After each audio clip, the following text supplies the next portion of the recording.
Okay, Mande, you can say some words. Your Excellency, Sir, Mama Janet Museveni, leaders, representatives, ambassadors, and high commissioners representing your nations, my commander, the CDF, Kainerugaba, Mohozi, brothers and sisters of UPDF, I'm back home.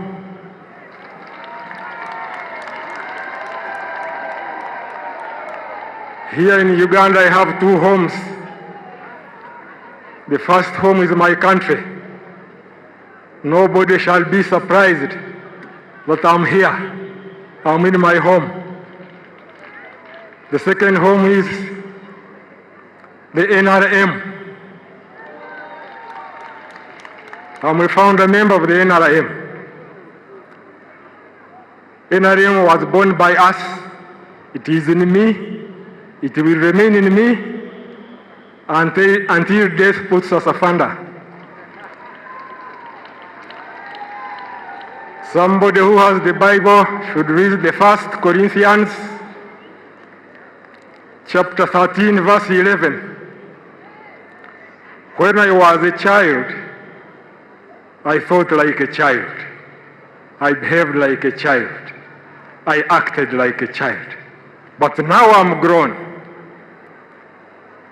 And I know that the magnanimous heart of our leader, our dear leader, President Yoweri Museveni, would accept my change of behavior.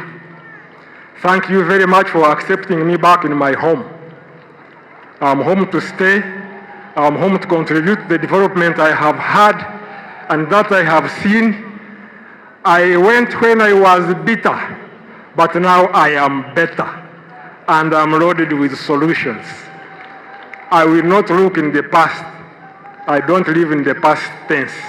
I am looking forward to contributing to national development. Thank you very much. Thank you very much. Thank you. You're welcome, Mande. Take him and he sits down. Of Uganda's independence was not smooth. By the 10th anniversary would have was 1972. By the 10th anniversary, Uganda was under a vicious dictatorship. And by the 20th anniversary, 1982, the small colonial enclave economy of the 3 C's and the 3 T's, which were coffee, cotton and copper, and tobacco, tea and tourism respectively, had collapsed, and Uganda was depending on magendo, smuggling, chibanda, forex black market, and kusamla speculation. In addition to the collapse of the economy, constitutional governance, democracy, and security of person and property had also collapsed. Indeed, between 1971 and 1986, an estimated 800,000 Ugandans were killed extrajudicially here in Uganda. In the Kololo Triangle alone, there are 33 mass graves, each with more than 2,000 scars of wanga. Singa mugenda mu Kololo Triangle, mugenda kusangayo entaana 33, buli emu ebumu obuwanga 2,000 n'emusobyo. Byonna twabikuuma gyebiri. It is from this situation that the NRM rescued Uganda. I am therefore most happy to report to the Ugandans that by June 2026, the economy of Uganda will be USD dollars 66.9 billion in size using the Forex method, or US dollars 197.9 billion using the purchasing power parity method. This financial year, the economy will grow by 7%. After the flow of oil, the economy will grow by double digits. Bayinza kubalaga ku ntimbi amakolero agali wano kati oba entimbi zikola kubanga ezimusiraba. Mutulage amakolero agali wano kati. Show us the factories.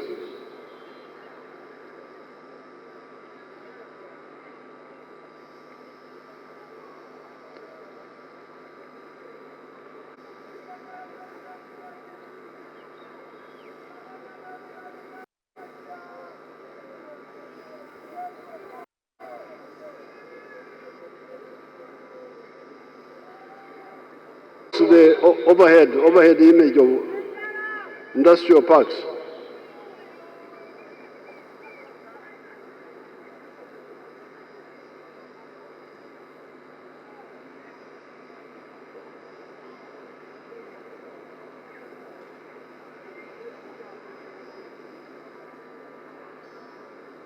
Okay, that one, the other one, freeze it. The one where you are showing the industrial park from the air.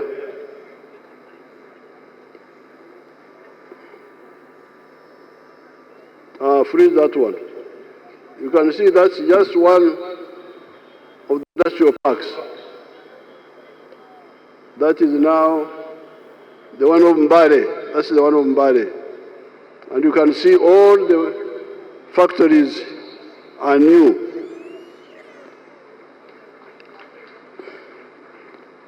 It is important to be reminded that this economy was US dollars 3.9 billion in 1986. Since that time, I've told you before, the economy has gone through the following 5 phases. Phase 1, the minimum economic recovery of some of the 3 C's and the 3 T's, and the ending of the shortages, Ebola, of the so-called essential commodities. Phase 2, expansion of the economy, e.g., increasing the amount of coffee, increasing the amount of tea, and so on. Phase 3, diversification, by taking on board new items from the list of the subsistence items to commercial production, such as milk, beef, bananas, fruits, cassava, etc. Now, during the time of the colonial times, they would talk of cash crops as coffee and cotton and tea only, and tobacco. They didn't know that all our products were cash crops, like milk, like beef, bananas, cassava. If you can show us the dairy factories, search for the dairy factories, and when you get them, show them to us.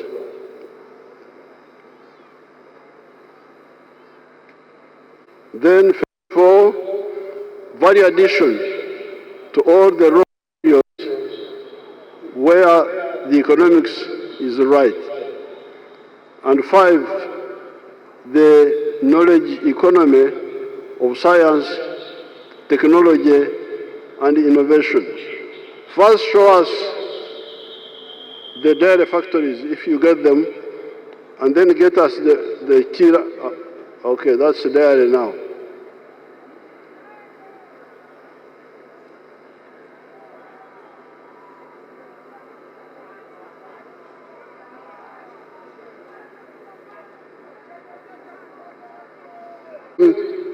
Milk, powdered milk, condensed milk, and other types of milk from New Zealand, from Switzerland, from Denmark, from Kenya, our brothers in Kenya. But now, Uganda is one of the biggest producers of milk in the world, and we shall overtake all these other countries because we have got a lot of potential. Now, then phase 5 is the knowledge economy. Let the routine B show us the killer motors.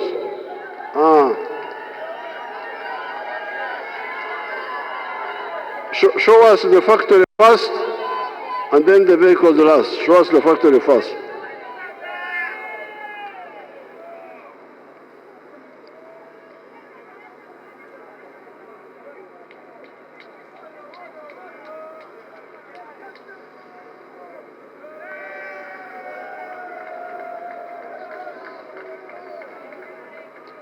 Fabricating electric vehicles, buses, cars, and other types. Those are all made here by your people, electric cars. Uganda is therefore unstoppable.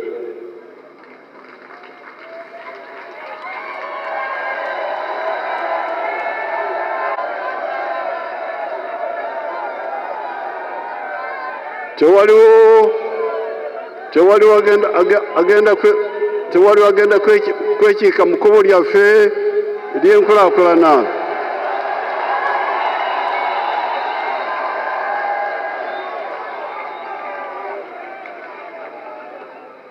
The only other issues we need to concentrate on are two.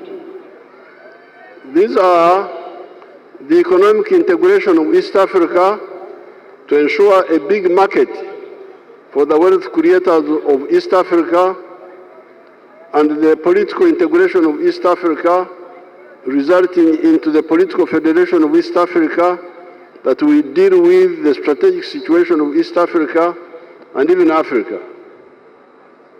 Now, ekisigadde ekikulu kwe kuteesa n'abaganda baffe ab'e Kenya, Tanzania, Rwanda, Burundi, South Sudan, Congo, Somalia, okunyweza akatale akawamu ak'ekitundu kyaffe.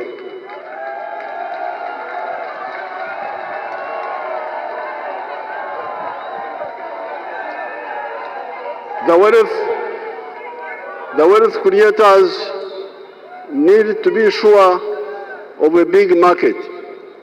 When we produce products, the market should be big enough to absorb all the products that are produced. But also, with East Africa, we are also working on the common market of the whole of Africa. And we have already reached the CFTA, the Continental Free Trade Area. However, in East Africa, we are also discussing the issue of the political integration leading to the Federation of East Africa. And the reason for that is that economic integration will deal with the economy, with the market. But how about defense and security? We need a tighter organization to be able to defend ourselves against all the threats in the world. A federation of the East African states would create a center of gravity for the black race and would create a defense potential that defends East Africa against all and any threats. I believe that it would have capacity to be present in all spheres of strategic security, in the air, on land, at sea, and in space. We are moving well in all sectors. We need, however, to get rid of some mistaken approach. This is the practice of kumemerera, kumamira, mu Luganda bakita kumamira, poro in Luo, scattering resources and trying to be everywhere and ending up being nowhere. On the roads, we have moved well. In 1986, we had 1,000 kilometers of tarmac roads. We now have 1,000 kilometers of tarmac roads. However, because of the mistake of kumamira, some of the tarmac roads that were due to repair or reconstruction were not attended to in time. Hence, you have some very good roads like the ones in Bunyoro, Lango, Karamoja, etc. However, you also have roads that have deteriorated because of delaying to rehabilitate or even reconstruct them. This kumerera makes budgeters try to put money into administration, new districts, cities, salaries of public servants, like the teachers who are striking, infrastructure, wealth creation, etc., scattering money thin over so many sectors and achieving little across the board. That is why in 2006, I made a very firm stand, insisting on ensuring priorities among priorities. I insisted on putting more money on the roads and electricity. As the budget for the Ministry of Works moved from 373 billion shillings in 2005 to 1,215 billion by 2010. The one of electricity moved from shillings 133 billion in 2005 to shillings 398 billion in 2010. That is how we're able to do so many roads such as Oruyo Gulu, Kitugu Musingo, Soroti Katakwi Moroto, Mbarara Chikagate, etc. We're also able to extend electricity to almost all the districts of Uganda. The current backlog of repair and reconstruction of a number of roads is on account of not maintaining that prioritization among priorities. Omukusasanya sente za gavumenti si kirungi okumamira buli wantu noteeka akasente katono olina kuba bw'oteeka essira ebintu ebyetaagisa essaawa eno tulina okubiteeka ku essira ne tubimala ne biggwa si kusigala kitundu wano kitundu wali. Eri ewaffe enkole bwe balima mu ndimiro waliwo kye bayita olugezi olubimbi, osooka n'otwala olubimbi lumu kuva ku wansi w'endimiro kutuuka ku mutwe n'omala n'oddayo n'oleeta olubimbi olulala. Naye kati okulima n'otuuka wakati ate n'oddayo n'otandika olubimbi lw'otandise tolumaze, eyo si nkola ya kiyeekera.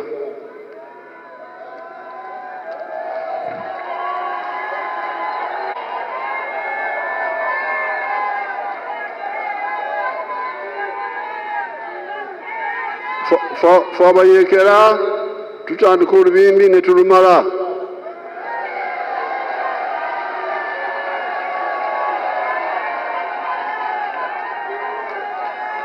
Ate ne tuddayo ne tutandika olubimbi olulala.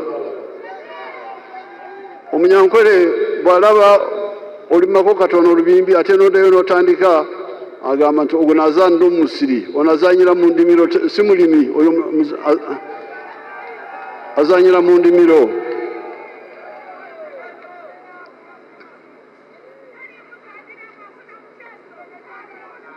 Fortunately for Uganda, our oil is about to start flowing.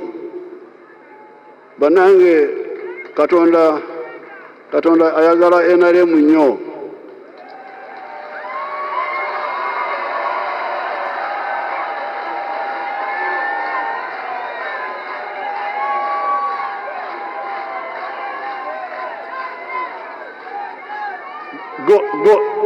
God favors NRM with a special emphasis.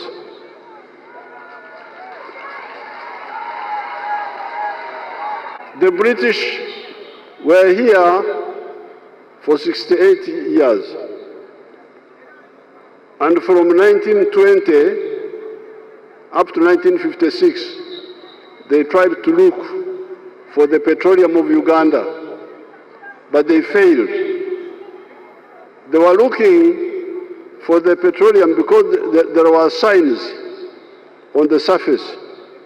There were seepages.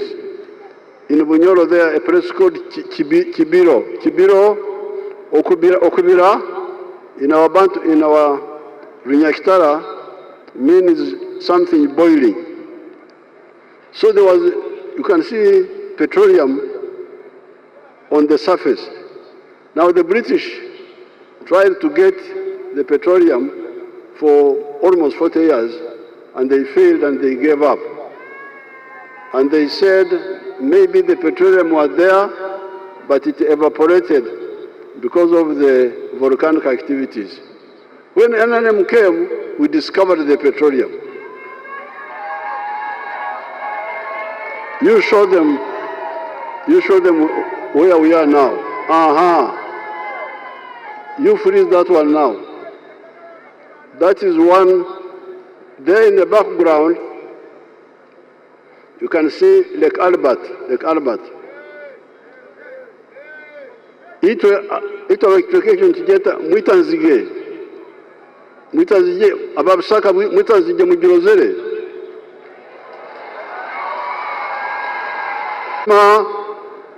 ekyo kya blue ekyo. That's like the blue is like Albert. Now that's one of the rigs digging a well in the Rift Valley, and this oil will start flowing next year.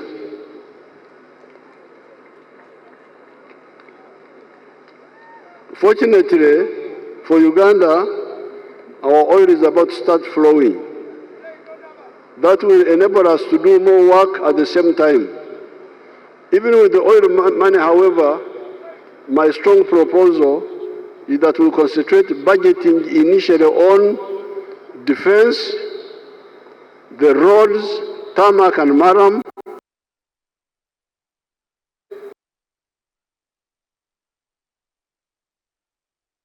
and for irrigation, the railway, wealth creation, ghetto,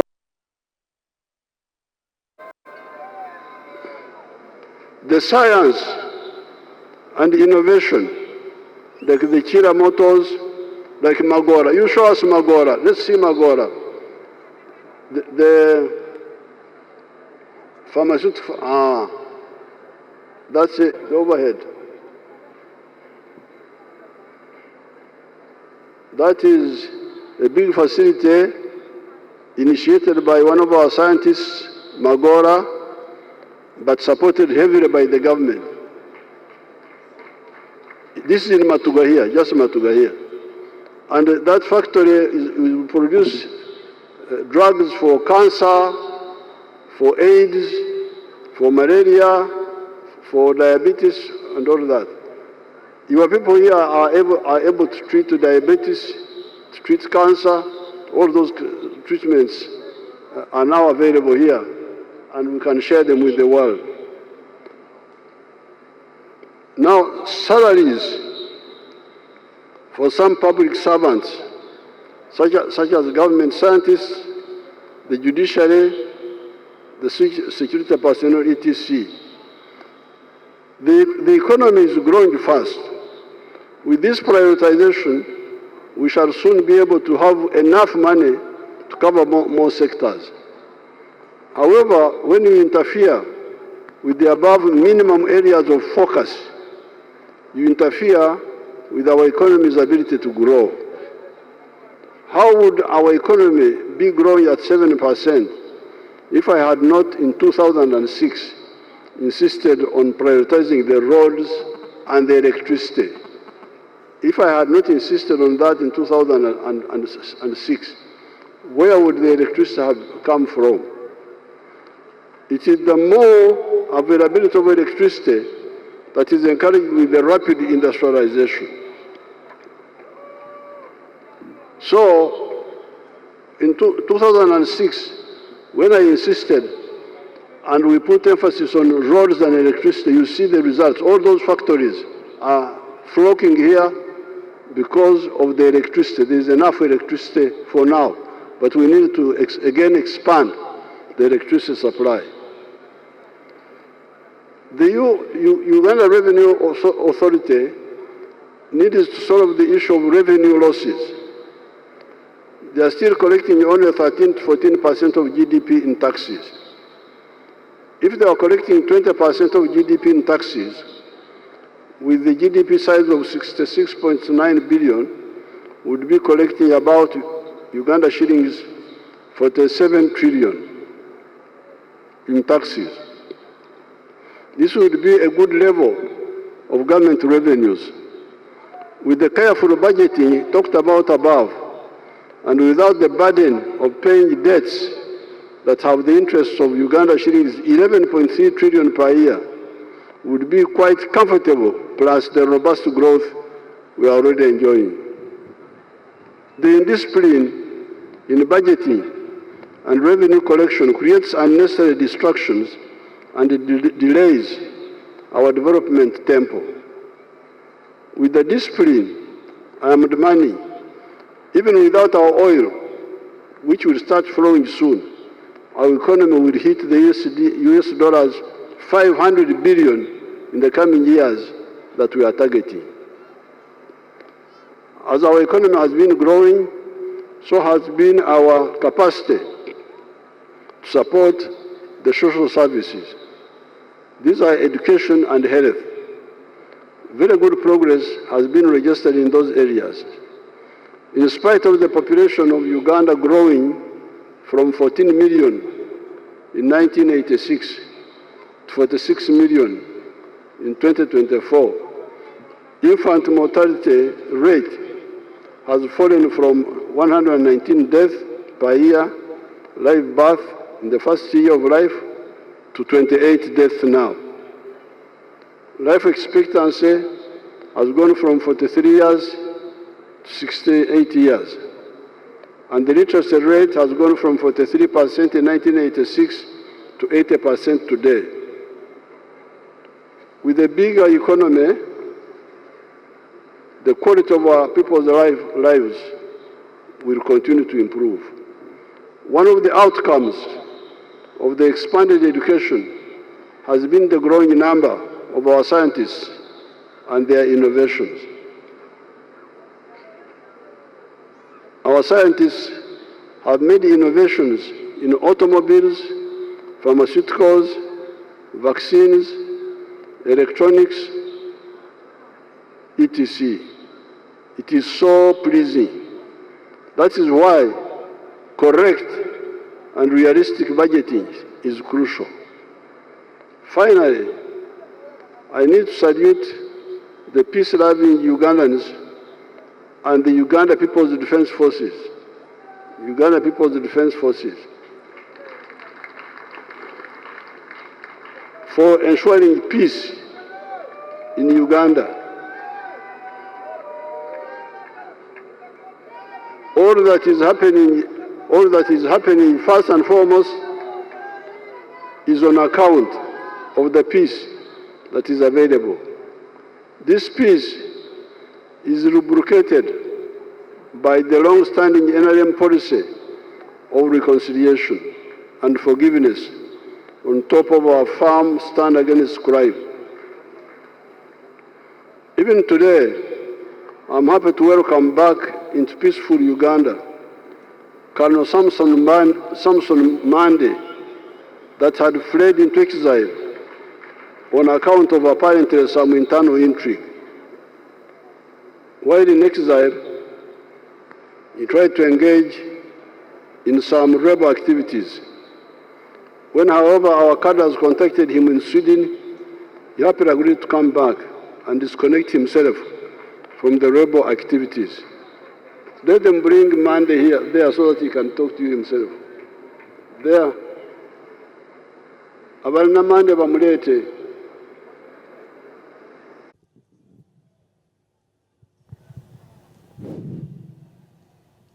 Salam ya Rais. Heshima tu.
Hizo ni shangwe za wananchi wakimshangilia Mheshimiwa Rais na ambaye ni mgombea wa chama kinachotawala nchi kwenye kura zinayokuja, ambaye anagombea kiti ya urais.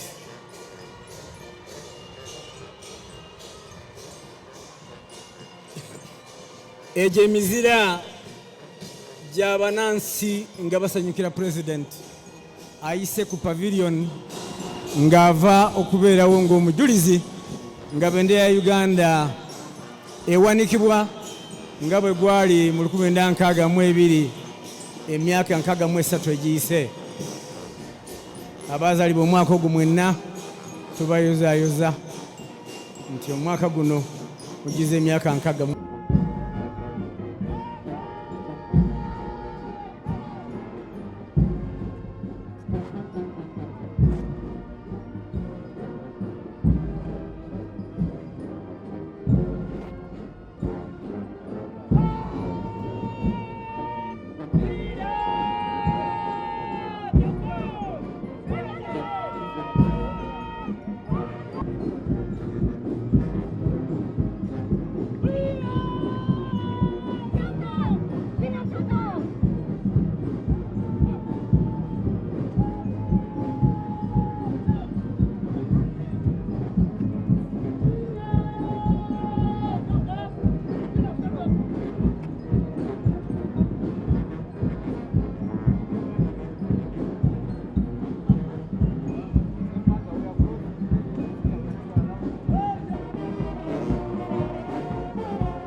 Thank you.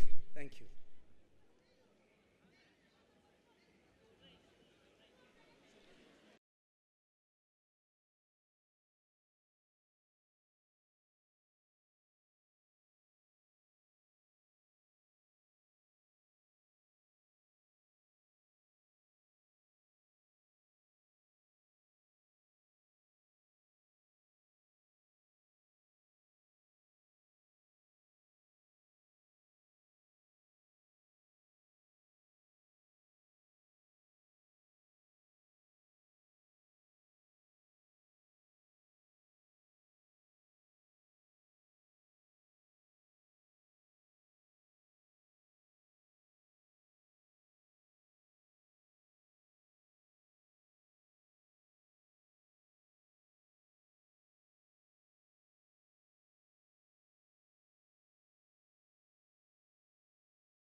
Now, what you can see here, we are receiving the colors of the Republic of Ukraine.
We have to protect those colors as you have seen.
Greetings and congratulations on the 63rd anniversary of Uganda's independence.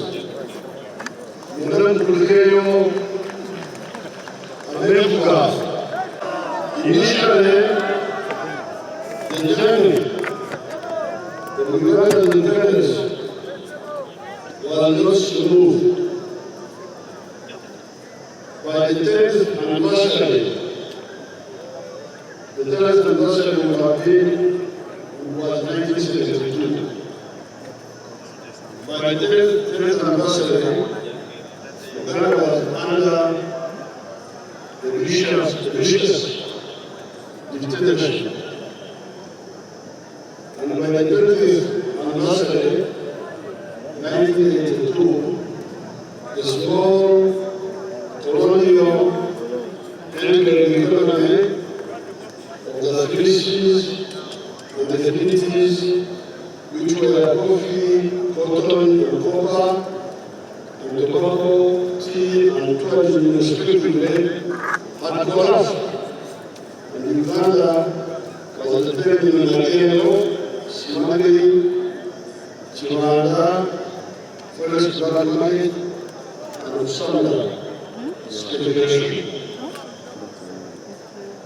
In addition to the collapse of the economy, constitutional governance, democracy, and security of personal property are also collapsed.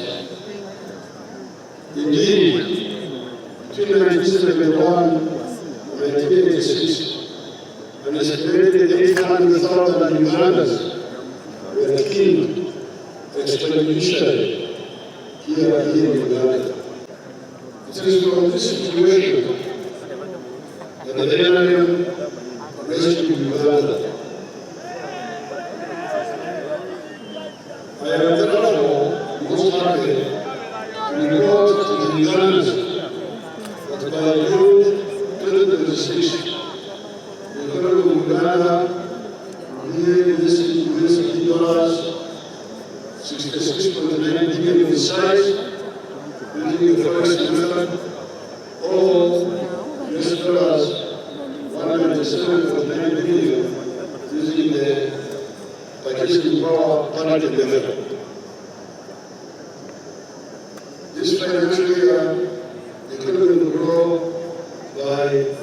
7%. After the flow of oil, the economy will grow by double digits. Uganda is therefore unstoppable.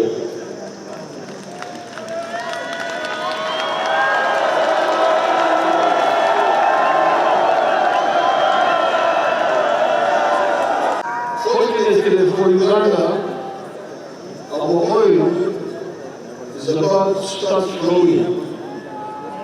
Banange Katonda ayagala nayo muno.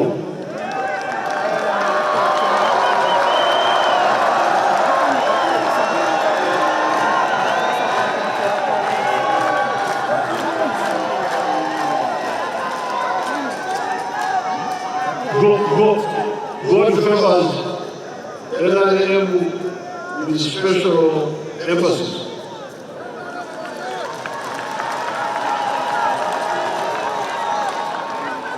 The British were here for 68 years, and from 1920 up to 1956, they tried to look for the petroleum of Uganda, but they failed. When NRM came, we discovered the petroleum. And this oil will start flowing this year. The Federation of East African States will create a center of gravity for the blood vessel and will create a defense potential that defends East Africa against all and any threats. I believe that we will have capacity to be present in all spheres of strategic security, in the air, on land, at sea, and in space. Finally, I need to salute the peace-loving Ugandans and the Uganda People's Defense Forces. Uganda People's Defense Forces. For ensuring peace in Uganda. Even today, I'm happy to welcome back in peaceful Uganda Colonel Samson Mande that had fled British on account of apparently some internal intrigue. While in exile, tried to engage in some brave activities.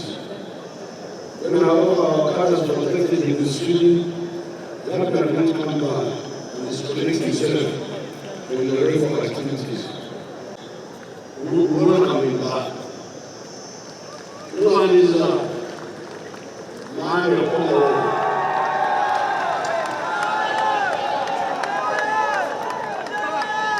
I wish all Ugandans a happy and successful end to 2025 and a happy and successful 2026.